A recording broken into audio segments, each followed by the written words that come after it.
મોર પીછામાં છુપાયેલી અલૌકિક શક્તિઓ જીવનની આ 5 સમસ્યાઓ તરત જ દૂર કરે છે. મોર હિન્દુ ધર્મમાં એક શુભ પક્ષી તરીકે ગણાય છે. આ જ કારણ છે કે તે મોરના પીંછા રાખવા માટે ખૂબ જ શુભ અને ભાગ્યશાળી પણ માનવામાં આવે છે. તેનું એક કારણ એ છે કે મોર ભગવાન શિવના પુત્ર કાર્તિકેયનું વાહન છે. આવી સ્થિતિમાં લોકો છેલ્લા ઘણા દાયકાઓથી મોર પીંછાને તેમના ઘરે રાખી રહ્યા છે. એવું માનવામાં આવે છે કે તેને ઘરમાં રાખવાથી સુખ, શાંતિ અને સમૃદ્ધિમાં વધારો થાય છે. ભગવાન શ્રીકૃષ્ણ પણ તેમના તાજમાં મોર પીંછાનો ઉપયોગ કરતા હતા.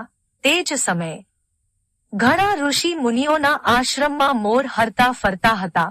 તેનાથી ત્યાંના વાતાવરણમાં સકારાત્મક ઉર્જા વધી છે. આજે મોર પીંછાને લગતી કેટલીક રસપ્રદ બાબતો તમને જણાવું.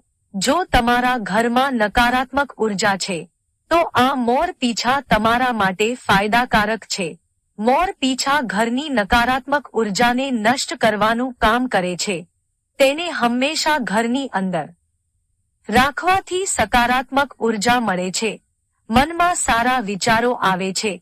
કામકાજમાં ધ્યાન વધે છે. પારિવારિક ઝઘડા ઓછા થતા હોય છે.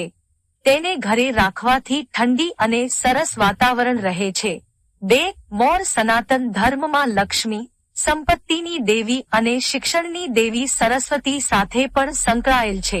એવું કહેવામાં આવે છે કે જો મોર પીંછાને ઘરના શબપત્રો અથવા પૂજા સ્થાનમાં રાખવામાં આવે તો પૈસાની તંગી નથી.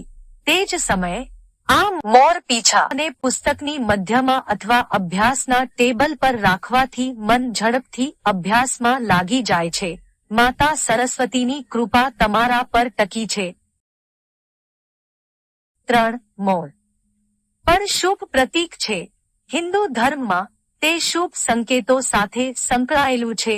એવું કહેવામાં આવે છે કે જો તમે મોર પીંછાને ઘરમાં બસુરી સાથે રાખો છો તો ઘરમાં પ્રેમનો અભાવ નથી થતો. બધા લોકો સાથે રહે છે.